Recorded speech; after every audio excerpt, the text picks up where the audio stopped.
আসসালামু আলাইকুম। সোনালী পেপার নিয়ে বলতে চাচ্ছি।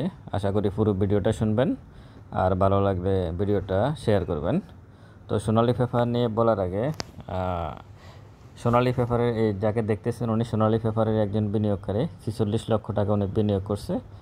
উনি এখন বাংলাদেশ সিকিউরিটি এক্সচেঞ্জ কমিশনের সামনে অফিসের সামনে গতকালকে আসছে। ওনার বাচ্চাদেরকে নিয়ে উনি আমরণ অনশন এবং আত্মহত্যা করবে এরকম হুমকি দিচ্ছে উনি ওখানে দাঁড়িয়ে। আপনারা দেখতেছেন উনি একটা টিভি চ্যানেলের সাথে কথা বলতেছে এবং ওনার একটা ঘটনা আছে, সেটা আমি পরে বলতেছি। এই সোনালী পেপার নিয়ে ওনার ঘটনা। তার আগে সোনালী পেপার নিয়ে কথা বলি, আশা করি ভিডিওটা শেয়ার করবেন। তো সোনালী পেপারে শেয়ার কিনে যদি বিনিয়োগকারীদেরকে আমরণ অনশনে আসতে হয়, দুঃখজনক। শেয়ারটা 155 টাকা, এই মুহূর্তে 157 টাকা চলতেছে। এর থেকে 638 টাকা পর্যন্ত এই শেয়ারটা দাম উঠেছিল, 638 টাকা। তার ইপিএস বর্তমানে ইপিএস হচ্ছে -3.60, 3 টাকা 60 পয়সা মাইনাস ইপিএস। 40% সে ক্যাশ ডিভিডেন্ড দিয়েছে এবং তার লোন আছে, ভালো পরিমাণে তার লোন আছে। যেটা সবচেয়ে আশ্চর্যজনক সেটা হচ্ছে 157 টাকা তার এই মুহূর্তে প্রাইস এবং তার পিই রেশিও এই মুহূর্তে 65। 157 টাকা প্রাইস থাকার পর যদি একটা শেয়ারের পিই 65 থাকে, তাহলে 638 টাকা থাকার সময় তার পিই কেমন ছিল। আর আমার এখানে অনেক ভাই কমেন্টস করছে এই শেয়ারটা নিয়ে কথা বলার জন্য। আমার কথা হচ্ছে এই শেয়ারগুলোতে বিনিয়োগ করে আসলে এই যে পরিস্থিতি কত ভয়াবহ হতে পারে সেটা তো দেখাই যাচ্ছে। এই হচ্ছে অবস্থা শেয়ারটার এখন প্রায় যেখানে আছে। আমি এটাকেও খুব বেশি সাস্টেন করতে পারে প্রাইসটা এখানে, আমি এটা মনে করি না। এর থেকে ডাউন হয়ে যাওয়ার সম্ভাবনা আছে। যদিও আমি যখন কথা বলতেছি তখন সোনালী পেপারের দাম কিন্তু নেগেটিভ ট্রেন্ডে আছে এবং তার 1 মিনিট চার্ট অনুযায়ী সেল প্রেশার ছিল অনেক বেশি। এই হচ্ছে সোনালী পেপারের বিষয়ে বক্তব্য। এখন এরপর আমি একটা কথা বলি সোনালী পেপার নিয়ে। 638 টাকা এখন যদি কেউ উঠে থাকে, এখানে হয়তো 300, 400, 500, 350, 200, হ্যাঁ, এসব জায়গায় অনেকে আটক আছেন সোনালী পেপারের। আমার মনে হয় না খুব বেশি ভালো কিছু হবে সামনের দিনগুলোতে। ফ্লেইং কারসাজির যে খেলাটা সেটা মনে হচ্ছে বন্ধ হবে। এবার আসুন এই বিনিয়োগকারীকে নিয়ে কিছু কথা বলি। উনি সোনালী পেপারের বিনিয়োগকারী, উনি 46 লক্ষ টাকা। দেখেন বিনিয়োগকারীদের কী অবস্থা, বাংলাদেশ সিকিউরিটি এক্সচেঞ্জ কমিশনের কী অবস্থা, আর সোনালী পেপারের মালিকের কী অবস্থা, আর এই ব্রোকারেজ হাউসগুলোর কী অবস্থা। ওনার গল্প শুনলেই আপনি বুঝতে পারবেন, ওনার ঘটনাটা শুনলেই বুঝতে পারবেন আসলে অবস্থাটা কোথায়, কত চরমে। উনি হচ্ছে বিনিয়োগকারী, উনি 46 লক্ষ টাকা বিনিয়োগ করছে, ভালো কথা। এখন উনি 3 তারিখে আসছে কমিশনে যে আমার সোনালী পেপারের এই অবস্থা, আমার সমস্ত টাকা শেষ। কমিশন তাকে বলছে একটা অভিযোগপত্র দেন। তো উনি একটা অভিযোগপত্র লিখছেন। লেখার পরে উনি কমিশনের সামনে যে এখন যে ছবিটা দেখছেন গতকালকে উনি আসছে, এখন আর কমিশন ওনাকে ভিতরে ঢুকতে দিচ্ছে না, কোনো ভিতরে উনি ঢুকতে পারবে না। তো এর ভিতরে একটা ঘটনা ঘটে গেছে। এই যে সময়টা উনি অভিযোগ করছে তখন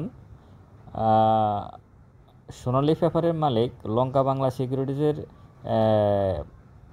তাদের একজন ঊর্ধ্বতন কর্মকর্তা সৈয়দ রেজাউল করিম রাজুকে দিয়ে এই বিনিয়োগকারীর সাথে যোগাযোগ করে, সোনালী পেপারের মালিক যোগাযোগ করে বলে যে তুমি পত্রিকা বা ইয়েতে কোনো দিবা না, ইন্টারভিউ দিবা না, আমি তোমাকে টাকা দিয়ে দেবো, তোমার তো ক্ষতি হয়েছে, আমি তোমার ক্ষতিপূরণ দিয়ে দেবো। তো সে বলতেছে আমার তো 46 লক্ষ টাকা এখন 3 লাখ টাকা হয়ে গেছে, আমি কি করব। বলছে ঠিক আছে আমি দেবো। এর মাধ্যমে উনি যোগাযোগ করছে সোনালী পেপারের মালিকের সাথে, ওখানে মিটিং করছে। মিটিং করার পরে ওনাকে 3,55,000 টাকা ক্যাশ টাকা দিয়েছে সোনালী পেপারের মালিক। কার মাধ্যমে? লঙ্কা বাংলা সিকিউরিটিজের যে সৈয়দ রেজাউল করিম রাজু, ওনার মাধ্যমে। আর বাকি ওনার সোনালী পেপারের যে শেয়ারগুলো বিক্রি করছে সেগুলোর টাকাও দিয়ে দিয়েছে। এরপর বলছে আরও বাকি 15 লাখ টাকা দিবে। এখন 15 লাখ টাকার জন্য উনি আসছে গত 2 দিন আগে। ওনাকে এখন আর টাকা দেবে না। শহীদ রেজাউল করিম যিনি লঙ্কা বাংলা, উনি বলতেছে তোমাকে মেরে ফেলবো বা তোমাকে গুম করে দেবো, 2 লাখ টাকা খরচ করলে তোমাকে শেষ করে দেওয়া কোনো ব্যাপার না। আর বলতেছে যে সোনালী পেপারের মালিক পালিয়ে গেছে, এবং কমিশন তাকে ভিতরে ঢুকতে দিচ্ছে না। আসলে এই ভদ্রলোক বলছে যে না, সোনালী পেপারের মালিক পালিয়ে যায় না, সে দেশে আছে। এই হচ্ছে অবস্থা। তো এখন এখান থেকে আমরা কি শিখলাম? হ্যাঁ, এখান থেকে শিখলাম আমরা কমিশন বলছে তুমি অভিযোগপত্র দাও, অভিযোগপত্র নিয়ে আসছে, কমিশনে ঢুকতে দিচ্ছে না। কমিশন থেকে আমরা এটা শিখলাম। আর এই বিনিয়োগকারীর থেকে শিখলাম যে সমস্ত টাকা একটা শেয়ারের পিছনে সে ইনভেস্ট করে ফেলছে, যে শেয়ারটা টোটালি গেমলি একটা শেয়ার 46 লাখ টাকা।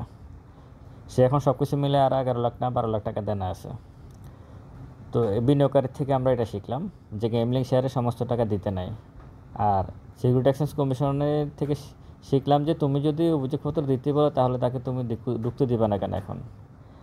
আর লঙ্কা বাংলা সিকিউরিটিজ মানে ব্রোকারেজ হাউসগুলোর থেকে শিখলাম আমরা কি, যে দালালি করা।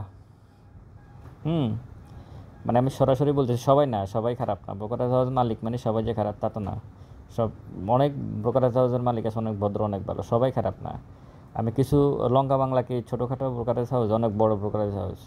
তো সেখানকার এই রাজু সৈয়দ রেজাউল করিম রাজু তার মাধ্যমে এই ঘটনাগুলো করছে। তার মানে এরা এই বসে বসে এগুলো করে। আর মালিক পক্ষ কোম্পানির যারা শেয়ার বাজারে লিস্টেড ওই মালিকদের চরিত্র হচ্ছে এরকম যে লস করছে শেয়ার, তাকে ডেকে নিয়ে 3,55,000 টাকা ক্যাশ দিয়ে দিছে, বাস, মানে এরপরে আর নাই, মানে গেমলিং করছে। আচ্ছা, এখন এখানকার বিনিয়োগকারীদের কি হবে? এই সোনালী পেপারে যারা বিনিয়োগকারী আছেন তাদের জন্য কি অপেক্ষা করতেছে? এটাতে এই ভদ্রলোকের যে ছবিটা দেখতেছেন, ওনাকে মূলত থামানো হয়েছে কেন জানেন? ওনাকে 3,55,000 টাকা কি এমনি এমনি দিয়ে দিয়েছে সোনালী পেপারের মালিক? 1 টাকাও দেওয়ার কথা না। কারণ উনি পত্রিকায় এখন বক্তব্য দিচ্ছে, কিছুদিন পরে হয়তো সিকিউরিটি এক্সচেঞ্জ কমিশন একটা তদন্ত শুরু করবে সোনালী পেপারের বিরুদ্ধে। কারণ এটা তো গেমলিং আইটেম, 157 টাকা থেকে 638 টাকা। তো এই পুরোটাই তো ভুয়া, পুরোটাই ভুয়া। এরপর তদন্ত শুরু করবে, জরিমানার বিষয় আসবে, ব্যাংক ফ্রিজের বিষয় আসবে, শেয়ার হস্তান্তরের ব্যাপার, বন্ধের ব্যাপার আসবে, বিভিন্ন রকমের রেস্ট্রিকশন আসবে। এই ভয়ে সেই লোকটাকে যাতে পত্রিকায় কথা না বলে বা মিডিয়ার সামনে কথা না বলে, এই জন্য 3,55,000 টাকা দিয়েছে। সে তো মিডিয়ায় বলতেছে। তো কিছুদিন পরে হয়তো এর বিনিয়োগকারীদের জন্য ভালো কোনো সংবাদ আসতেছে না, খারাপ সংবাদই আসতেছে।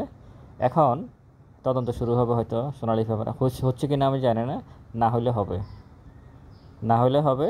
এই তদন্ত শুরু হলে দেখবেন এর মালিক পালিয়ে গেছে আবার, যেভাবে ফরচুন সুজের মালিক চলে গেছে, যেভাবে কি বলে অন্যান্য মালিকরা, যেমন ওরিয়ন ফার্মার, ওরিয়ন গ্রুপের মালিকের অবস্থা খারাপ ব্যাংক ঋণের কারণে, সমস্ত শেয়ার হস্তান্তর বন্ধ, ব্যাকসিমি করে অ্যাকাউন্ট বন্ধ, সব বন্ধ। তো এই সোনালী পেপারেরও সেম ঘটনা ঘটবে।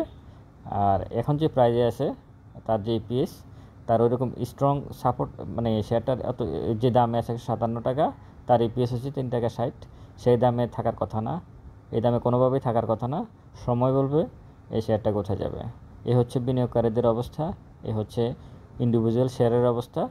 ভালো থাকবেন সবাই, দোয়া করবেন আর ভিডিওটা শেয়ার করবেন। আসসালামু আলাইকুম।